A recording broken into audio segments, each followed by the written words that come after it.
Hello friends, welcome to Shubham study GK. तो subscribe करिए हमारा चैनल। लेटेस्ट वीडियो नोटिफिकेशन के लिए इस बेल आइकन को दबाइए।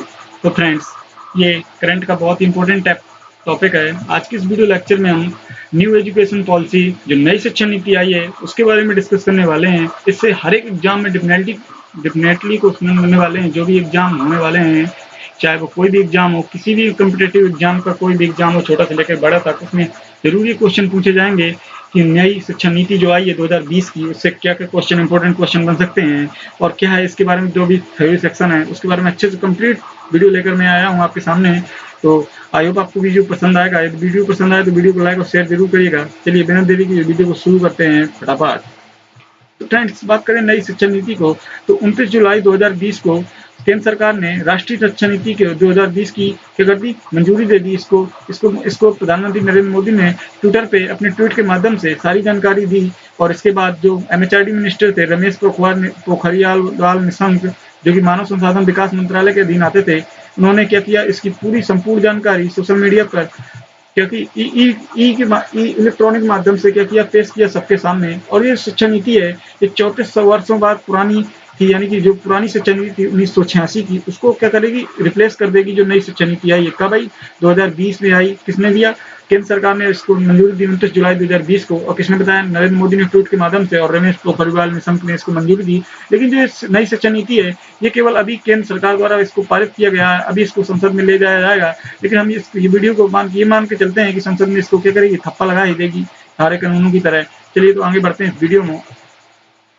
बात करते हैं नई शिक्षा नीति में शिक्षा का अधिकार क्या होता है। तो 86वें संविधान संशोधन अधिनियम सन 2002 के अनुसार संविधान में एक नया आर्टिकल जोड़ा गया था, 21 का, यानी 21 का ए। इसमें क्या किया गया था कि 6 से 14 वर्ष तक के जो भी बच्चे थे, उनको क्या किया, अनिवार्य और निःशुल्क शिक्षा की व्यवस्था की गई थी। किस शिक्षा के अधिकार में, कि सब पढ़े सब बढ़े, सर्व शिक्षा अभियान की घोषणा की गई थी। उसी के व्यवहारिक कदम को आगे बढ़ाते हुए निःशुल्क और अनिवार्य शिक्षा अधिनियम 2009 को पारित किया गया और इसको 1 अप्रैल 2010 से संपूर्ण देश में लागू कर दिया गया। इसके तहत क्या हुआ था कि 6 से 14 वर्ष तक के जो भी प्राइमरी स्कूल या जूनियर में पढ़ने वाले बच्चे होते हैं, यानी कक्षा 1 से लेकर कक्षा 8 तक के जो भी बच्चे होते हैं, उनको निःशुल्क और फ्री शिक्षा, निःशुल्क और प्राथमिक शिक्षा प्रदान की जाएगी। तो यही लेकर थी शिक्षा का अधिकार अधिनियम, जो आर्टिकल में पढ़ते हैं। ये मौलिक अधिकारों के अंतर्गत आता है, जो 12 से 35 तक अनुच्छेद में दिए गए हैं मौलिक अधिकार, उन्हीं के अंतर्गत आता है शिक्षा का अधिकार। ठीक है फ्रेंड्स, इसको हम जब पॉलिटी वाले लेक्चर डिस्कस करेंगे तो और भी अच्छे से डिस्कस करेंगे। फिलहाल अभी जान लेते हैं कि 86वें संविधान संशोधन अधिनियम 2002 में 21 के काम में एक संविधान जोड़ा गया था, अनुच्छेद, उसी के तहत 14 वर्ष तक के बच्चों को अनिवार्य और निःशुल्क शिक्षा की व्यवस्था की गई थी।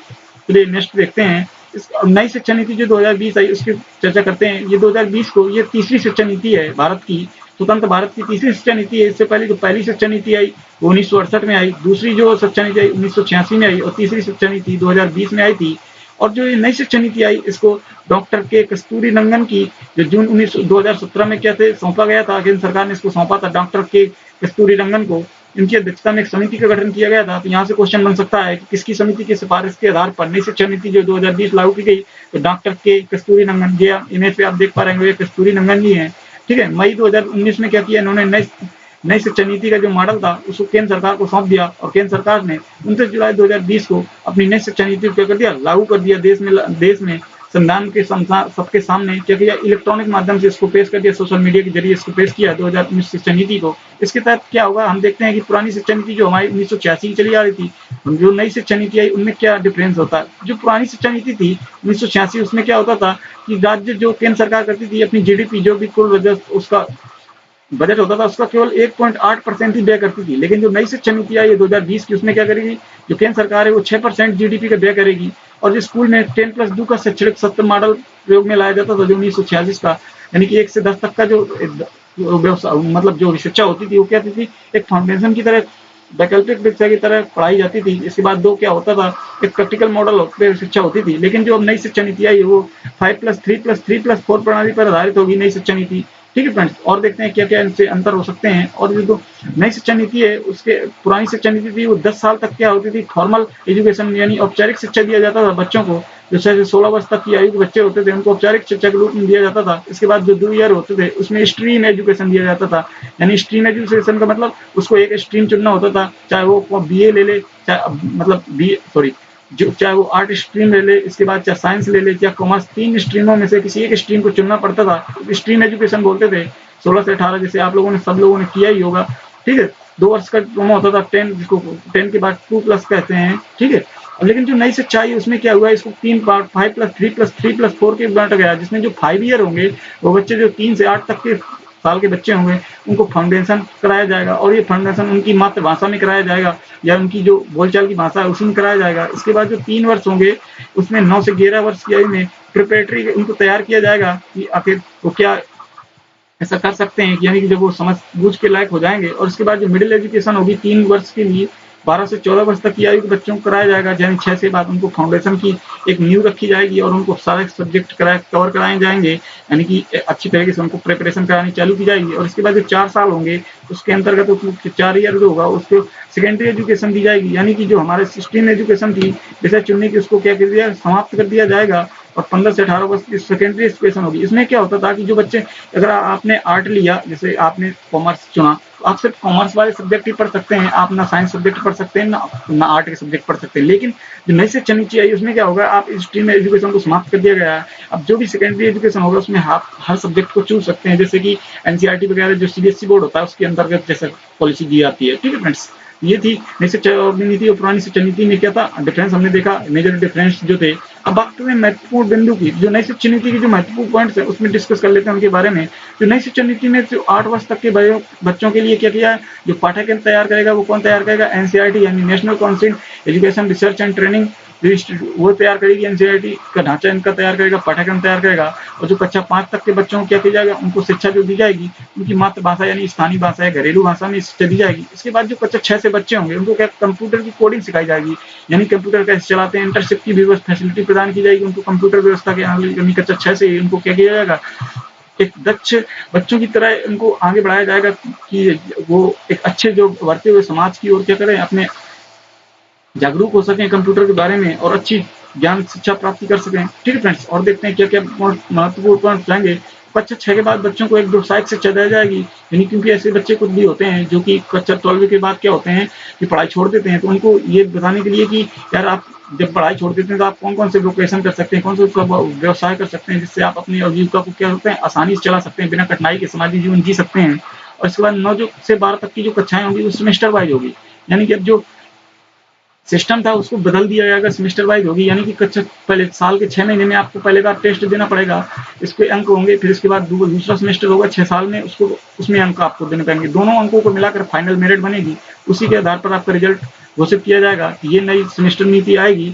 और स्ट्रीम जो सिस्टम होगा, स्ट्रीमिंग शिक्षा था, जैसे सब्जेक्टों को चुनने का वो पूरी तरह से क्या हो जाएगा, समाप्त कर दिया जाएगा स्ट्रीम शिक्षा का। तो ये कुछ महत्वपूर्ण पॉइंट थे। चलिए वापस से देख लेते हैं कौन कौन से पॉइंट थे कि 8 वर्ष तक के बच्चों को उनकी जो शिक्षा एनसीईआरटी तय करेगी, लेकिन 5 से कक्षा तक 5 बच्चों को उनकी मातृभाषा में शिक्षा दी जाएगी और 6 से कोडिंग सिखाई जाएगी बच्चों को। इसके बाद जो 6 से व्यावसायिक शिक्षा दी जाएगी कि यदि आप पढ़ाई छोड़ देते हैं बीच में तो आपको सामाजिक जीवन जीने में कठिनाई ना हो, इसके लिए आपको वोकेशनल एजुकेशन दी जाएगी। 9 से 12 तक के सेमेस्टर सिस्टम को लागू किया जाएगा, स्ट्रीम सिस्टम को कम कर दिया जाएगा। इसके बाद और क्या होगा, अब देखते हैं जो कॉलेज है, कॉलेज के अंतर्गत क्या क्या एजुकेशन, क्योंकि ग्रेजुएशन जैसे आप लोग कर रहे हो तो वहाँ पे 3 वर्ष का कोर्स होता है, लेकिन आप उसको 3 वर्ष या 4 वर्ष दोनों वर्ष का कर सकते हैं। आप चाहो तो 3 वर्ष का कर सकते हो, आप चाहो तो 4 वर्ष का भी कर सकते हो। अगर आप इसमें क्या होता था कि आप 3 वर्ष तक जब तक आप डिग्री नहीं कर सकते, यदि आपने पहला वर्ष का कर लिया कोर्स, यदि आपने दूसरे वर्ष फेल हो गए तो आपके पास कोई प्रूफ नहीं होगा कि आप पहले वर्ष पास हैं। लेकिन अब ये सिस्टम नहीं होगा, क्योंकि अब नई शिक्षा नीति के अंतर्गत क्या होगा, यदि आप पहले वर्ष में पास होते हैं तो आपको सर्टिफिकेट दिया जाएगा, दूसरे साल में पास होते हैं तो आपको डिप्लोमा मिलेगा और तीसरे साल में प्राप्त करने आपको डिग्री मिलती है। आप चाहो तो आप चौथे साल में प्रेस ले सकते हो, यदि आप रिसर्च सर्टिफिकेट प्राप्त करना चाहते हो या रिसर्च कुछ करना चाहते हो तो आप चौथे साल में प्रेस ले सकते हो। यदि नहीं आप चाहो तो डिग्री लेकर पढ़ाई बंद करना चाहते हैं तो आप डिग्री लेकर भी बंद कर सकते हैं। तो ये इस तरह से ये हो गया, पहले साल में सर्टिफिकेट मिलेगा, दूसरे साल डिप्लोमा, तीसरे साल में डिग्री मिल जाएगी आपको। लेकिन जो उच्च शिक्षण संस्थाएं हैं जैसे आईआईटी वगैरह हैं, उनमें क्या होगा, संस्कृत को बढ़ावा दिया जाएगा। ये कुछ महत्वपूर्ण पॉइंट है कॉलेज से रिलेटेड कि 3 से 4 वर्ष जोड़ी चाहे आप ग्रेजुएशन कर सकते हो। और साथ ही यदि आईआईटी वाली संस्थाओं में संस्कृत को बढ़ावा दिया जाएगा, क्योंकि संस्कृत जो हमारी प्राचीन भाषा है उसको धीरे धीरे क्या हो रहा है, एक निम्न कोटि की ओर जाती जा रही है, क्योंकि पश्चात शिक्षा में बदलता जा रहा है भारतीय समाज, इसलिए उसको संस्कृत को बढ़ावा देने के लिए काम किए जा रहे हैं। ठीक है, चलिए और देखते हैं क्या है। और जो MHPL है, मास्टर ऑफ फिलोसफी यानी कि PhD वाला जो सिस्टम होता है, मास्टर ऑफ फिलोसफी क्या कर दिया जाएगा, समाप्त कर दिया जाएगा। ठीक है, और 15 वर्षों में जो कॉलेज का यूनिवर्सिटी संबंध होता है उसको समाप्त कर दिया। इसका मतलब क्या हुआ कि जो कॉलेज होते हैं वो क्या होते हैं, यूनिवर्सिटी जो होती हैं वो कॉलेजों में बनी रहती हैं। जैसे कोई भी यूनिवर्सिटी, आप बीयू की बात कर लीजिए, बीयू में बहुत सारे कॉलेज हैं, लगभग 800 से 900 कॉलेज रजिस्टर्ड हैं बीयू के अंदर, बीयू यूनिवर्सिटी के अंदर, बुंदेलखंड यूनिवर्सिटी के अंतर्गत। अब ये जो यूनिवर्सिटी है ये इन्हीं कॉलेजों के प्रबंधन में लगी रहती है कि कॉलेज में एग्जाम कैसे होंगे। तो वो कॉलेज क्या करती है यूनिवर्सिटी, उनका अधिक फोकस नहीं कर पाती अपनी रिसर्च के ऊपर। तो ऐसा किया जाएगा कि जो संबंध है उनको 15 वर्षों में क्या किया जाएगा, और यूनिवर्सिटी और कॉलेजों के संबंध को क्या कर दिएगा, लगभग समाप्त कर दिया जाएगा। और यूनिवर्सिटी, ताकि यूनिवर्सिटी क्या करे, आगे फोकस कर सके रिसर्च पे। ठीक है, तो आप देख पा रहे हैं इमेज पे जैसे जरिए हमें आता है कि ये बदलाव, अगर जो हम बदलाव के बारे में बात कर रहे हैं, ये बदलाव हमारे लागू कब से होंगे।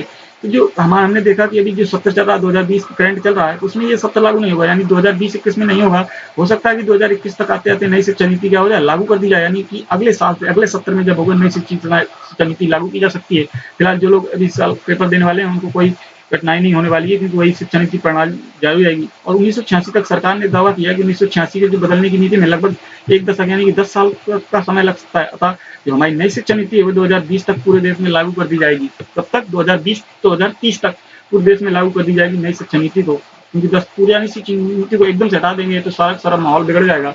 इसलिए उसको लगभग 10 सालों का समय सरकार ने मांगा है इसको हटाने के लिए।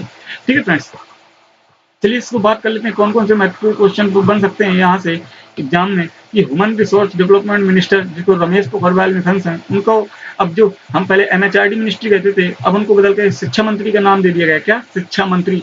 और यहाँ क्वेश्चन बन सकता है कि पहली शिक्षा नीति कब आई, 1968 में, दूसरी 1986 में, तीसरी 2020 में आई। ठीक है, और आएगा कि शिक्षा का अधिकार बिल कब पास हुआ, तो 86वें संविधान संशोधन अधिनियम 2002 के अंतर्गत पास हुआ।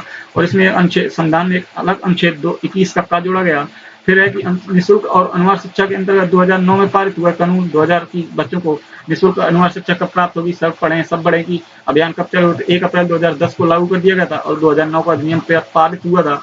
और 8वीं तक के बच्चों को निःशुल्क प्राइमरी शिक्षा का अधिकार प्राप्त हो गया था, इसी के तहत सर्व शिक्षा अभियान जिसको कहते हैं। ठीक है फ्रेंड्स, चलिए आगे बात करते हैं और कौन कौन से क्वेश्चन हो सकते हैं। कि 6 क्लास तक के बच्चों को व्यावसायिक शिक्षा दी जाएगी, क्यों दी जाएगी, कुछ शिक्षा, क्योंकि वो क्या कर सकें अपना जीवन यापन। अगर ये आप पढ़ाई बीच में बंद कर देते हो, नई शिक्षा नीति पर जीडीपी का 6% सरकार व्यय करेगी। ठीक है, और नई शिक्षा नीति में किसके आधारित है, किस मॉडल के आधारित है, तो डॉक्टर के कस्तूरी रंगन की समिति पर आधारित है ये नई शिक्षा नीति। ये फ्रेंड्स कुछ आपको क्वेश्चन यहाँ से बन सकते हैं आयोग एग्जाम में, आने वाले एग्जाम में। यदि आपको वीडियो अच्छा लगा तो वीडियो को लाइक शेयर जरूर करिएगा और कमेंट करना मत भूलिएगा। Thank you for watching my video. यदि आपने अभी तक चैनल को सब्सक्राइब नहीं किया है, सब्सक्राइब करके बेल आइकन दबा दें। Thank you for watching my video.